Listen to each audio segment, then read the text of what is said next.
Good evening.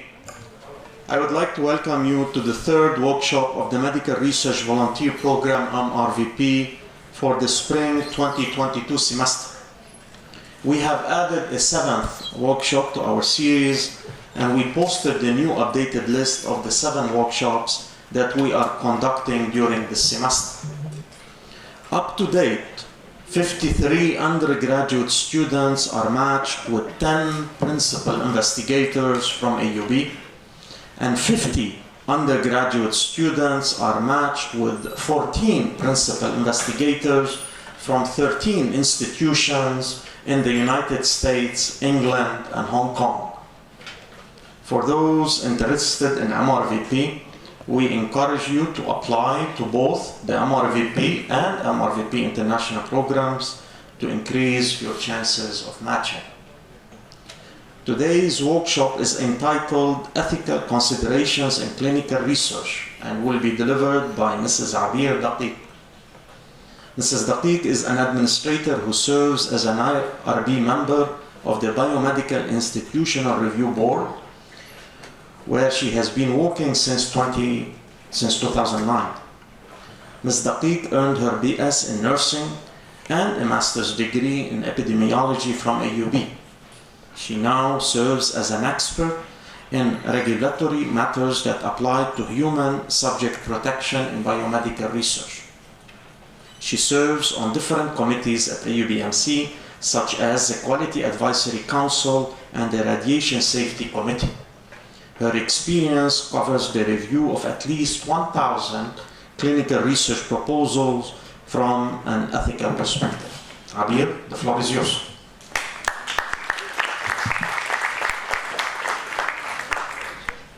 Thank you, Doctor, for the introduction.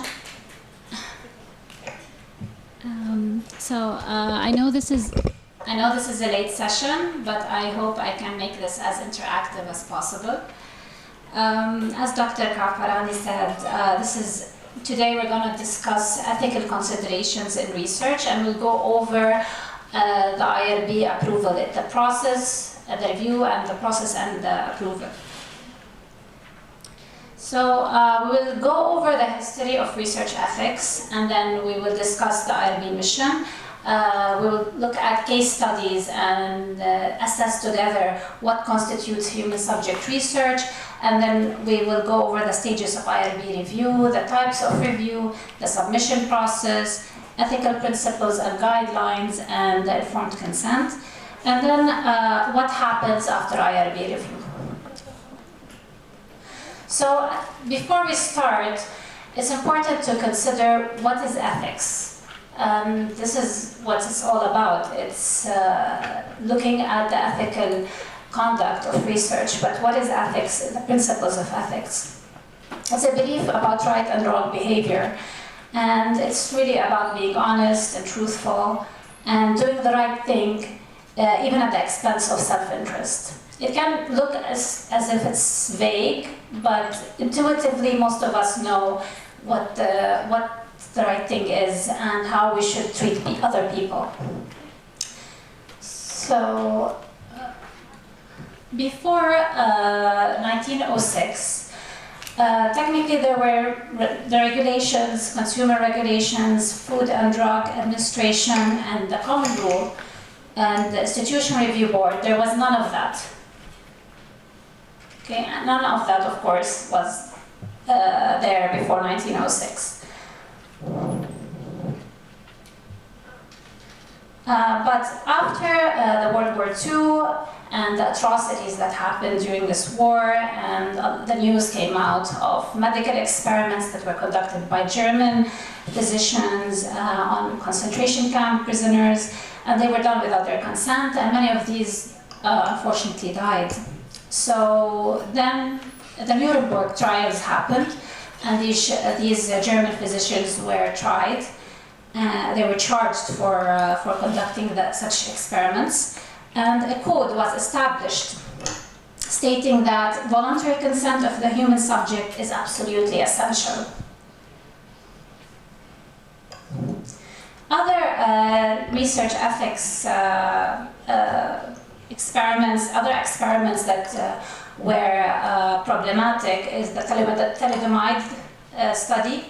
There was a drug that was prescribed to control sleep and nausea throughout pregnancy, and 12,000 babies were born with severe deformities. So the drug was not approved at the time by the FDA, and no informed consent was obtained from participants. And the last but not least, the Tuskegee syphilis study, which is a very known experiment that happened across 40 years. It was a longitudinal study on 400 low-income African-American males. They were infected with syphilis, and they were not treated for the disease because they wanted to assess the progression of the disease over several years. And these people were denied treatment. Researchers even intervened to prevent treatment, and many subjects, of course, died of syphilis during the study. So, as you can see, a lot of problematic and unethical experiments happened in history. And because of that, several regulations and guidelines were established and created. In 1966, policies for protection of human subjects were created. In 1977, there was a guidance for vulnerable subjects, such as pregnant women and children. In 1979, the Belmont report was developed, which is a very important report. We'll discuss it in a bit.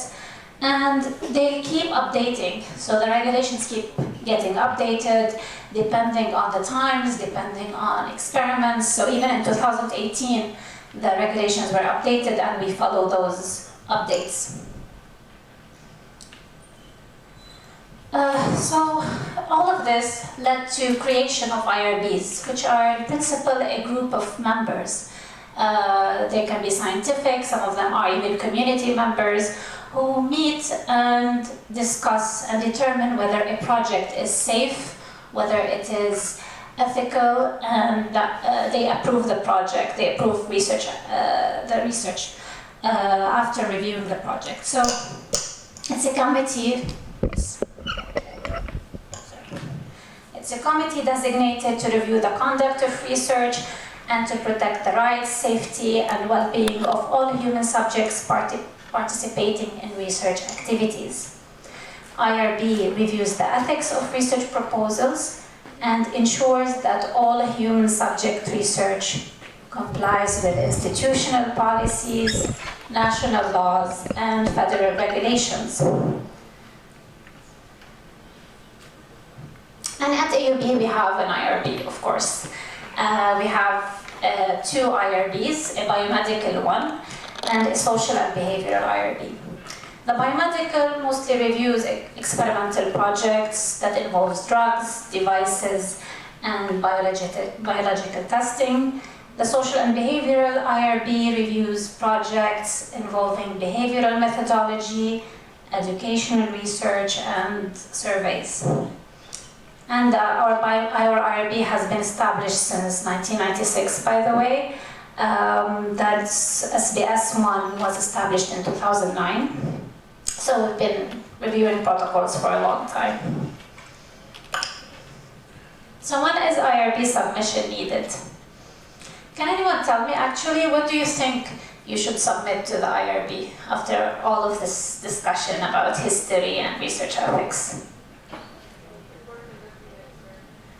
Okay, an experiment, so a research, right? When you're conducting research. What else? Yes? How you intend to make... How you intend to proceed with your research. So before you proceed with your research, you need to submit to the IRB. Does anyone else have anything to say about this? Yes? Okay, great. This is a really good comment.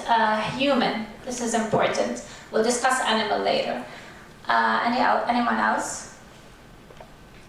Okay. So it has to fulfill two definitions. As a lot of you mentioned, if it involves an experiment, which means if it involves research, and here research is a systematic investigation, including research development, designed to develop or contribute to generalizable knowledge. And the other definition that needs to be fulfilled, it has to include human subjects, not animals. There's another committee that serves animals, okay? So it has to involve human subjects. And here the definition of human subject is a living individual about whom an investigator, whether professional or a student, conducting research either obtains information or biospecimens through intervention or interaction with the individual, or you collect private identifiable information or biospecimens. So let's look at some few examples and assess together whether these are human subject research or not. A researcher is analyzing surgical specimens excised during prostate surgeries for future genetic research testing. Is this human subject research? Those who think yes, please hold your hands up. Okay, those who think no? Okay, why do you think it's no? Because they're doing the surgery anyway, so it's not intended for the specimen, it's not intended to make surgery for the research. Okay. It's already done, and you just take the outcome. Interesting. Okay. But who else think it's no? Anyone else? You're right that they did not intend to take the specimen for research purposes. They were already taking it for clinical care, right? This is what you meant. But they want to look at the specimen and do some genetic work on it, which the person did not know about, and the new information might come up from this testing. So actually it's yes. It is because they are working on samples, and as I mentioned here in my definition, it's also about biospecimens. Okay, so if you are looking at biospecimens and you want to analyze them for research purposes, then yes, it is human subject research. Even if they will eventually be Discarded? Yes, even so. Sometimes if you're looking at leftover samples, I actually mentioned genetic testing for a reason.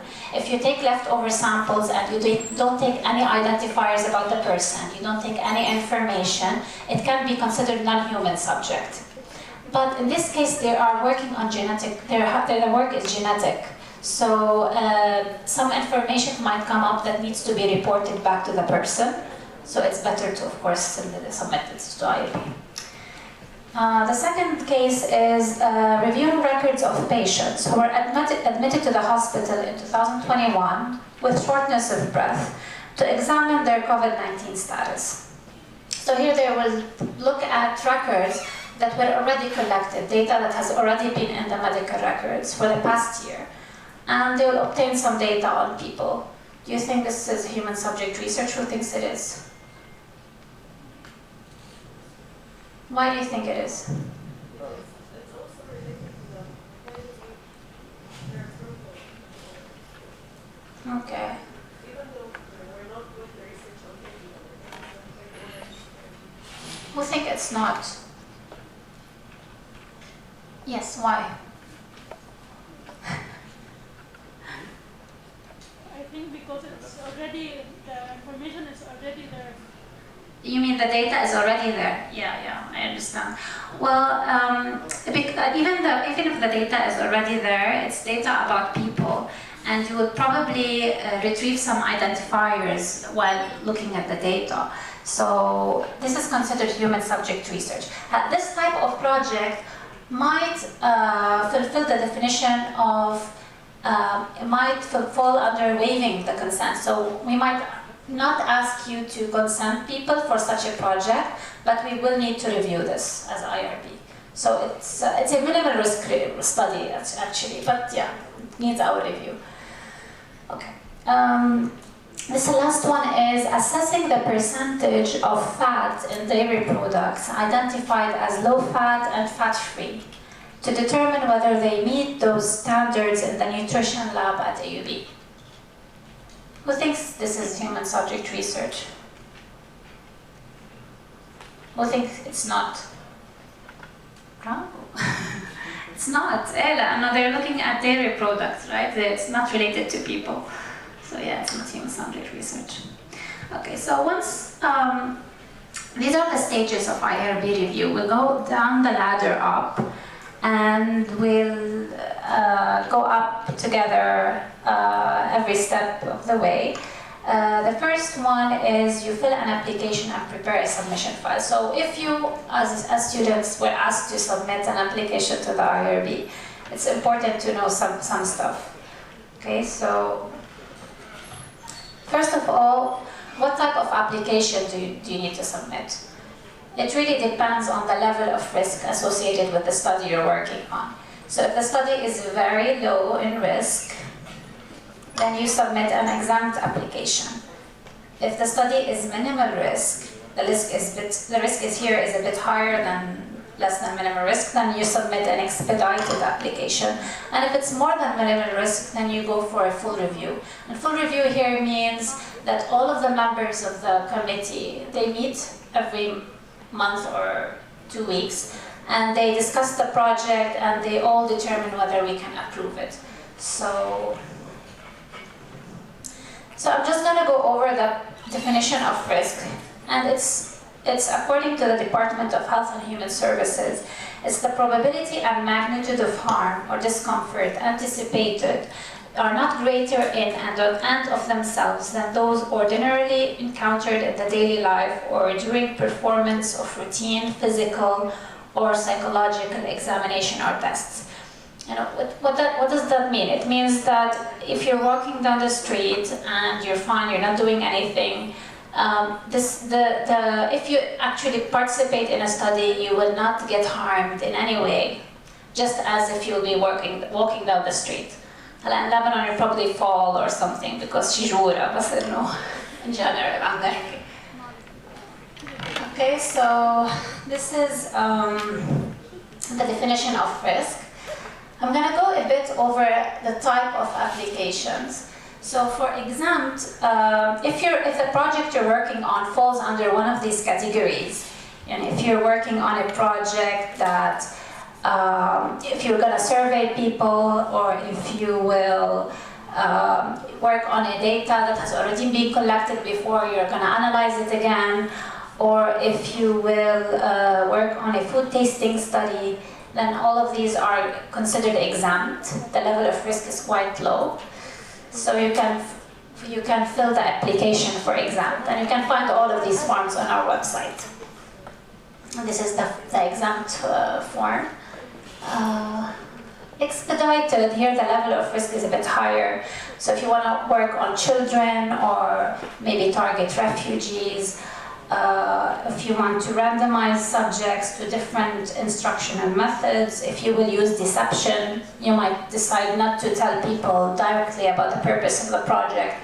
So if you decide to use this type of research methodology, or if you, as I mentioned, if you will collect data, clinical data that has already been collected before, these all fall under expedited. And the researcher you're working on will probably help you with that, will probably help you decide which application you need to fill. For full board, as I mentioned, the risk here is higher, and clinical trials are part of this, fall under this category. So if you will work on a study that involves a drug, introduction of a drug or device, if the population in question is vulnerable, like pregnant women and children, if you are targeting sensitive topics, for example, sexual attitudes, use of alcohol, drugs, or other addictive products, genetic testing is also under this category. These all fall under full board. Okay, and this is the application for expedited and full board, and it's the same one. And this is actually the biomedical one. So we have another one for social and behavioral, but I put the biomedical one. We have another application for medical records review. So when we gave the example about collecting data clinically and that were already collected before, we have a specific form for that. And because it's more straightforward and the project itself is minimal risk and we review it quite fast. So this is why we included a specific form for it. Okay. So once you find the application and you fill it, then you need to prepare a submission file. Okay. And it includes an application, a signed one by the researcher, a study proposal, informed consent forms, research tools, and if you need to use any material with subjects, if you need to ask them about, you have a questionnaire that you want to give them, you have a brochure, all of these material need to be submitted as well. And ethical training from research team members. Okay, so did any one of you do the ethical training? Did you do the city? Oh, great. Bravo. Okay, so I think maybe you did the city training for students, I'm not sure. Oh, okay, great. So هاي نص الشغف كويس. Okay, so this is you need to submit your city with the documents, you need to have ethical training. We usually ask for biomedical or social and behavioral basic refresher course. And if you follow here what's listed in the PowerPoint, the steps, then you can access the course because apparently you already did it, so that's great. Yeah, well, it's also the rest of the point slide, so you can go to the menu, you can select the course, and select biomedical investigators or social and behavioral research investigators, and then you can complete the modules. Okay, so an application was filled and a submission file was prepared, and now these are all submitted to our department. And we have to go over the project, we need to review it. So, and we usually, as I mentioned before, we follow the regulations from the Office of Human Research Protection in the US. We also follow the national law. But to simplify things for you, because if I need to list all of the regulations, we'll stay till tomorrow. We mostly, the foundations of the principles that we go by are all related to Belmont. Okay? And these are 3 principles. So mostly all of our comments, any comment that we send to the researcher is for us to assess that they are adhering to all of these principles. Respect for persons, justice, and beneficence. And I'll go over each one in a bit.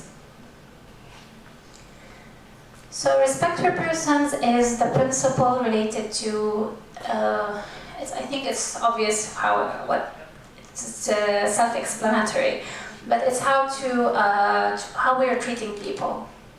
And when you treat them as autonomous agents, you inform them about the project itself, you make sure that they are aware, they know everything that's going to happen in the project, they are making a decision based on comprehension. They actually understand what's going to happen. And it's also about protecting people who are vulnerable. So, for example, children, they need their parents to consent on their behalf. Prisoners, we have a different way of making sure that they are protected. So this is the principle for respect for persons. Justice is when there's fair sharing of the burdens and benefits of the research. And it's related to making sure that you're selecting subjects in an equitable manner without targeting a particular group. And when you guard against coercion and undue influence, and you include fair inclusion and exclusion criteria. So, for example, can anyone give me an example related to justice? Related for, selecting subjects in an equitable manner. Yeah.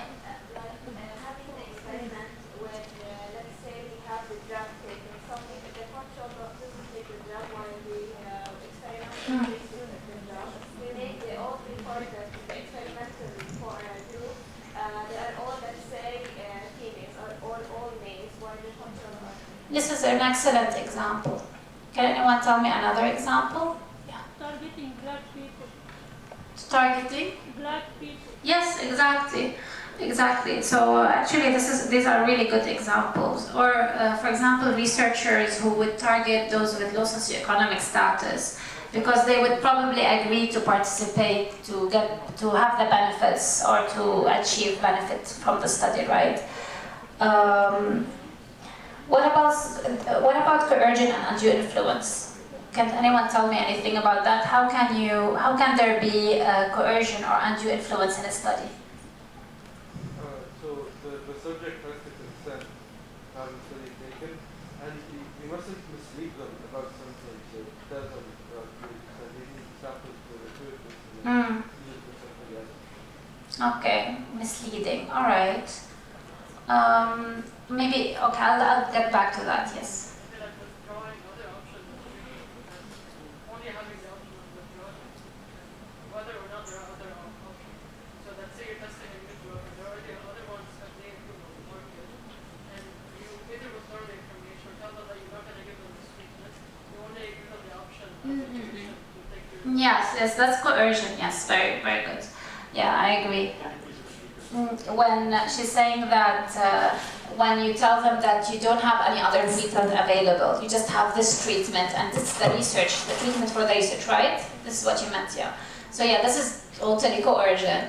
Or for example, it could be, undue influence might happen a lot between professors and their students, for example. So as IRB, we have concerns about that. Like when professors want to target their students and enroll their students, we ask them to find other ways because we don't want the student to feel unduly influenced to participate because they don't want their relationship with their professor to be at risk or to change. So these are cases of undue influence, okay? The principle of beneficence is when you minimize risk and maximize benefits, and that where you ensure that the rights and well-being of the patient take precedence over the needs of science. And this is something that we do all the time. As IRB, we assess something called the benefit-risk ratio, and it always has to be the benefits outweigh the risks. So we assess the benefits of the project and we assess the risks, and if the risks outweigh the benefits, there's an issue. And there will be a problem with the project itself, and we might not decide to approve it. Yeah, so I'll give other examples, but I think you're gonna answer the case study in a really an amazing fashion. So a researcher aims to assess the nutritional status of school children aged less than 14 years post the COVID-19 pandemic. Questionnaires will be used to investigate nutritional intake, feeding practices, lifestyle patterns, and weight and height of the children.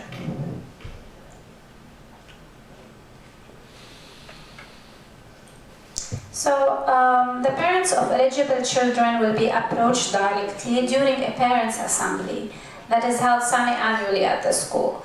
The researchers will inform the parents about the study. Once parents accept their child's participation, the researcher will proceed with study-related procedures. What principles should the researcher keep in mind? Those who say justice, raise your hand. Those who say respect for persons, raise your hand. Those who say beneficence, raise your hands. I should have told you. Okay, so those who said respect for persons, can anyone tell me why?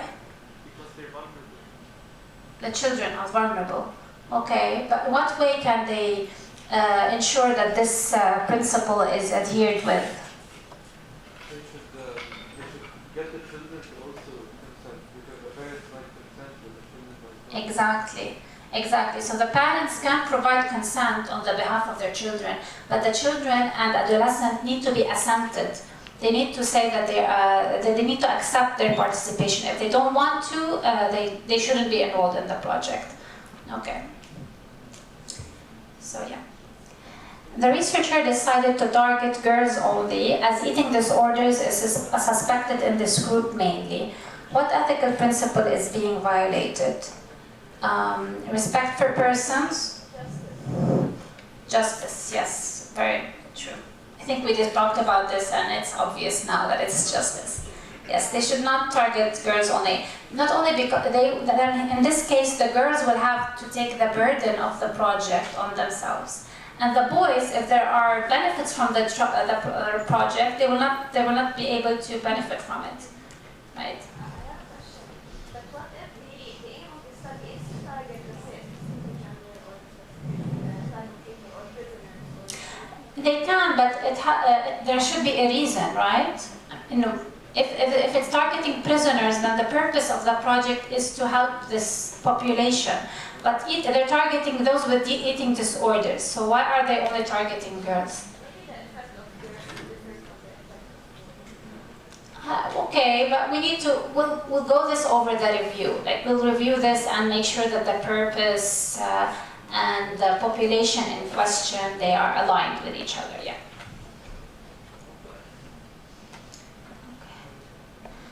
During data collection, the researchers were able to detect several cases of poor nutritional status that require follow-ups. The researchers immediately alerted the parents and were advised to take their child to a health clinic for assessment and follow-up with a healthcare practitioner. Which ethical principle applies here? Is it justice? Respect for person? Beneficence? The one on quiz.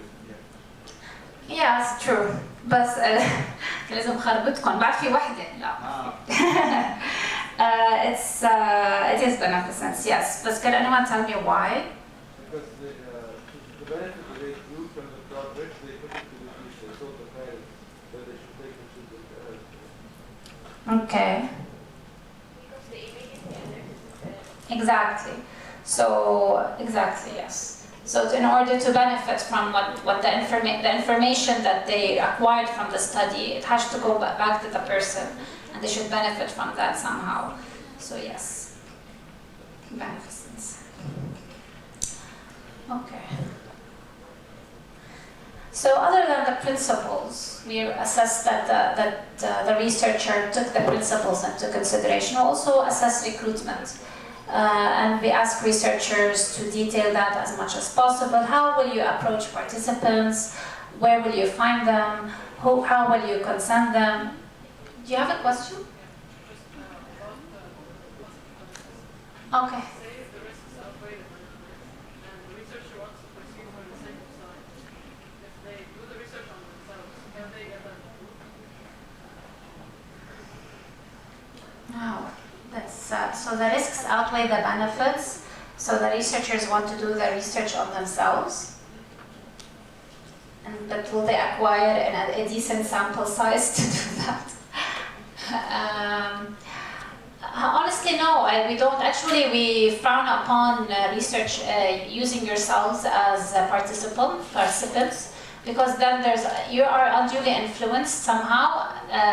There's bias. You're introducing bias to the project, which is not scientifically sound. Okay. So I was saying recruitment. So how will you recruit participants? How will you find them? Where will you approach them? And this is very important because through recruitment, we assess other important terms. We assess confidentiality, we assess the privacy. So will you directly approach participants? Where will you find them in the hallway? How will you find participants? Some people decide to post flyers in public places. This is really okay with us, but we approve the flyers, of course. We make sure that it includes all of the elements. You can use snowball sampling. For example, someone approved to be part of your project. You can ask them, can you ask someone else if they're interested in that? So this is snowball sampling. You can send email invitations, and there's also a process for that. And you can even post on social media, on Facebook, Instagram, and we're okay with that.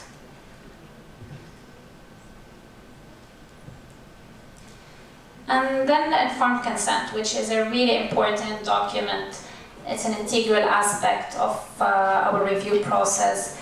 And most of our comments are actually targeting recruitment and informed consent. So if you get those two right, then you will get an approval quite quickly.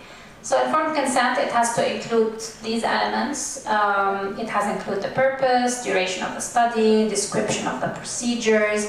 It's very important to state in it that the participation is voluntary, that there will be no penalty or loss of benefits if they decide not to participate.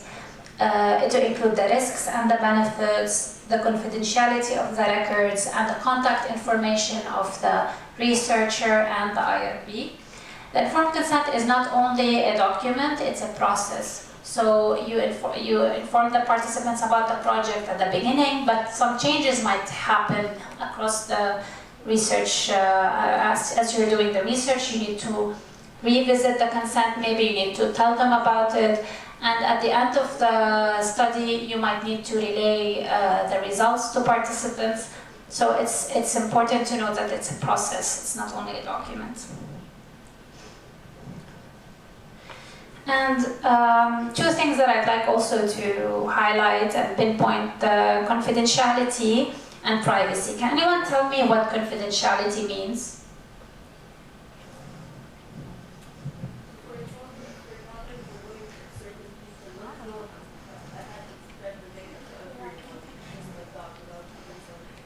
Yeah, so it's about data, it's very true. It's how you handle the data you're collecting. Where are you storing the data? Who has access to it? If you have very sensitive information, we might ask you to put more safeguards. You need to put a password to your laptop. You need to lock the data under a locked drawer. Yeah, this is true. It's all about data. What about privacy? Up there. Privacy is when someone takes your information without you leaving it.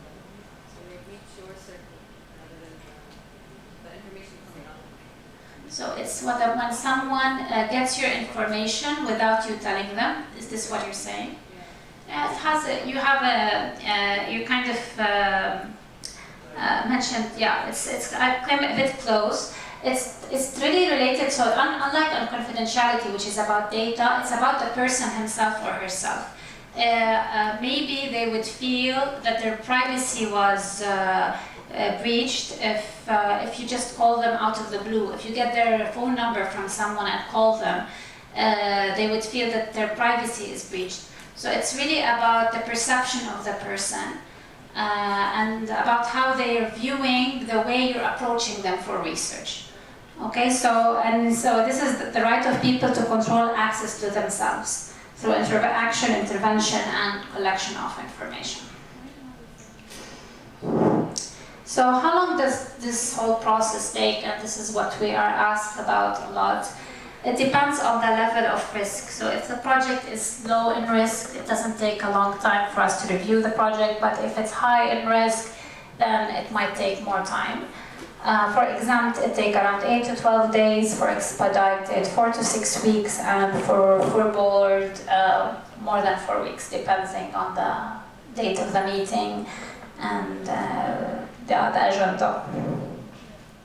So once the project is reviewed, the IRB can make several determinations. They can either approve the project, and this rarely happens from the first submission, and they can ask for modifications. They might ask you to modify something in the consent or proposal, or they may defer the project. They may ask the PI to clarify some aspects. The risks might not be well stated, or the benefits. So this is when we defer it. Or we disapprove the project, and we rarely ever do that, but if it has happened once or twice. So we discussed the application, the review, and once the researcher responds to our comments and the response is adequate, then we release an approval letter. And then we still have to communicate with each other somehow after 1 year of the approval.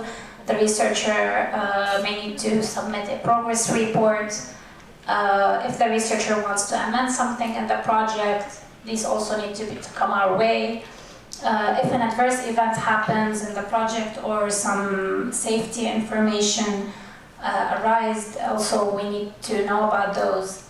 If the researcher deviated from the protocol, they did something that they shouldn't have done, this also needs to be reported to us as a non-compliance.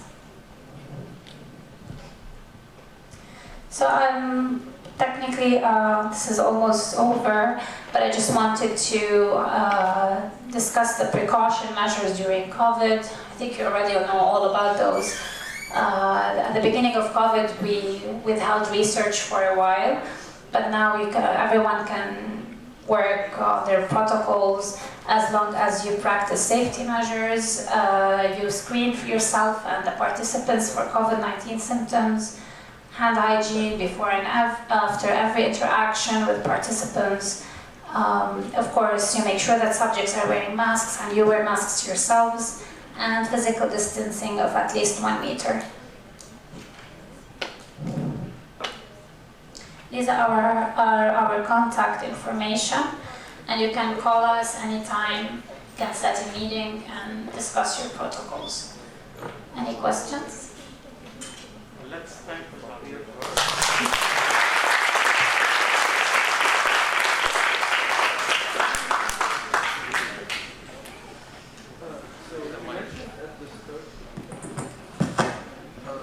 mentioned at the start, being able to use deception. What does that mean? And isn't that unethical? Like you. This is a type of research methodology that you can use. Sometimes a certain, if you tell the participants from the start about the purpose of the study, it might bias them, or it might not allow them to give to answer you as correctly or truthfully. So what we do, we approve the deceptive technique, but we ask researchers to debrief participants afterwards. So once they collect the data, they tell them actually the true purpose of the study was this, and we want to tell you. But do you mind us if we continue, if you take your data and save your data? So this is what happens. Could you use this method when taking biospecimens, for example, or would that be? It's mostly a social and behavioral thing. We rarely have it in the biomedical field. Usually with psychology, anthropology, they use that type of research method. Yes? Okay. My question is, what are the consequences of conducting research without IRB approval, especially in a country like Lebanon? Like, what are the regulations that we have that protect research subjects? We at AUB, we follow the US regulations and not only the Lebanese law. The consequences, there are many. I can list a lot for you. We've stopped researchers for 6 months. We asked them not to do research for a period of 6 months. We asked journals. We told the journals about projects that were never IRB approved, and they needed to take those back. What else? We asked researchers to train their teams, to take the city all over again, the ethical training all over again. Mostly those. It can be even, it's not really good for a person's reputation to conduct research without IRB approval. Plus, journals don't accept publications that are not IRB approved. They ask, they ask for the approval, of course, yeah.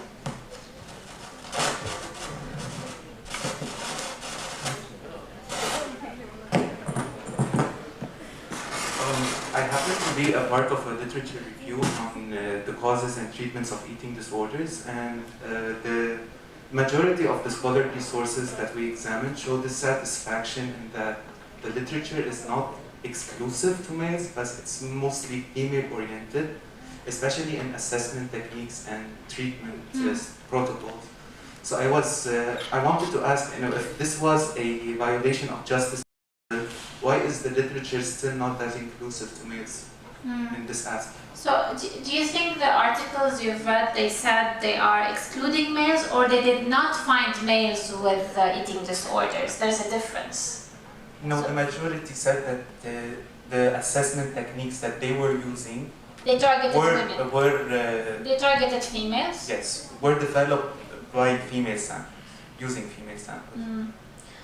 I'm not sure I can answer it unless I know what articles you're talking about.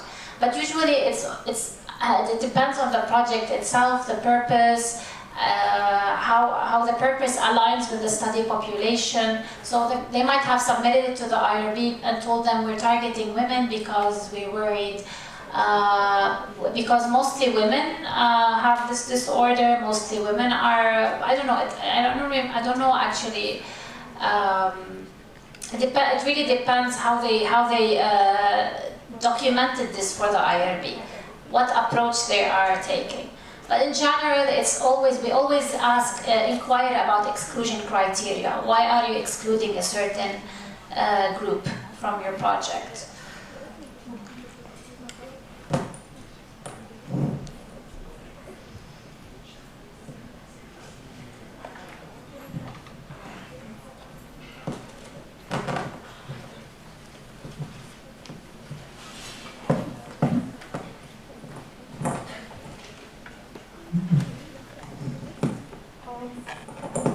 So if someone was doing research on both humans and animals, would the IRB be responsible for the ethics of just the human part? Yeah.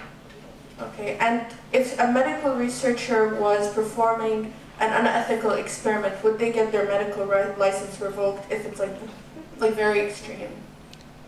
Probably, but I think it would be dealt on an institutional level first, and then taken up to the whole license thing. But yeah, it never happened while I worked at IRB. I mean, there's nothing that unethical happened, but I'm assuming yes, definitely.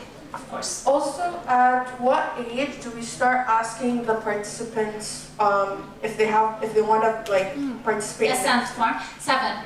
You can start assenting children, those who are age 7 and above. Those younger than 7, the parental consent will suffice. Okay, thank you.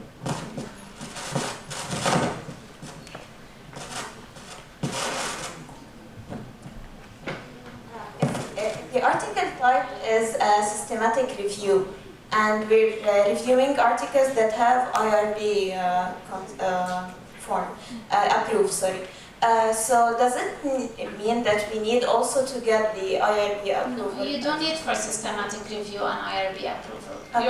You're only going over the literature and combining data, so this does not require IRB approval.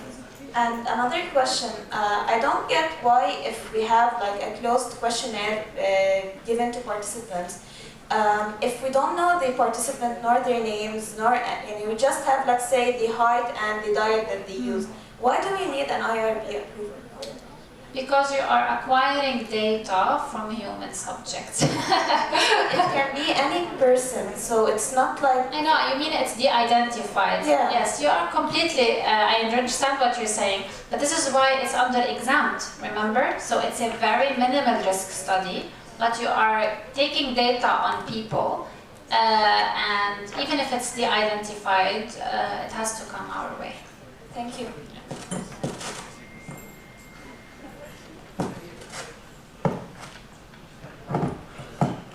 If IRB is supposed to be unrelated to animal testing, then what constitution reviews animal testing? There's a group they called IACUC, IACUC, I think. There's also a committee at AUB that reviews research being done on conducted on animals. They're mostly used for the same criteria. No, they have a different criteria for sure. They have a different set of regulations. Could what if someone decides to conduct the research on humans, which could be conducted on animals, and applies for IRB approval, do you take that into account, or? So research that should be conducted on animals, but they're going to do it on humans? Yeah, no, not necessarily. You mean maybe like animal studies that should happen before it being done on humans? Well, we worry about the risks here, yes, definitely. At AUB, if there are several phases of clinical trials, and phase 1 are usually done on healthy volunteers. We rarely ever get those.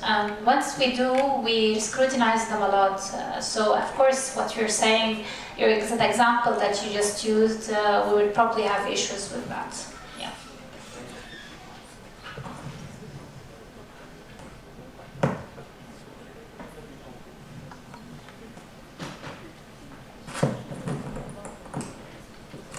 Okay, so let's thank Ms. Abeer for this beautiful workshop. So our 4th workshop will be on March 7th by Dr. Iman Speiki about data collection and validation. We are skipping 1 week because a week from today we are going to have a beautiful mentoring talk by Professor Kathy Milkman from the University of Pennsylvania, entitled Studying the Science of Behavior Change, a conversation about mentoring. So we will try to have one event per week, not to crowd you with more. And regarding the 7th workshop that we added, it's going to be workshop number 5, the sequence. This is going to be on Saturday afternoon. That was the only time we were able to get SLH. On March 19th, it's going to be at 3 p.m. right here. And you need to bring your laptops with you. I already put it in the table in the email I sent you, so you can already download and note, but make sure you bring your laptop with you on March 19th. It's going to be a hands-on training to use the EndNote program. With that, I thank you for your attendance, and I will see you next time.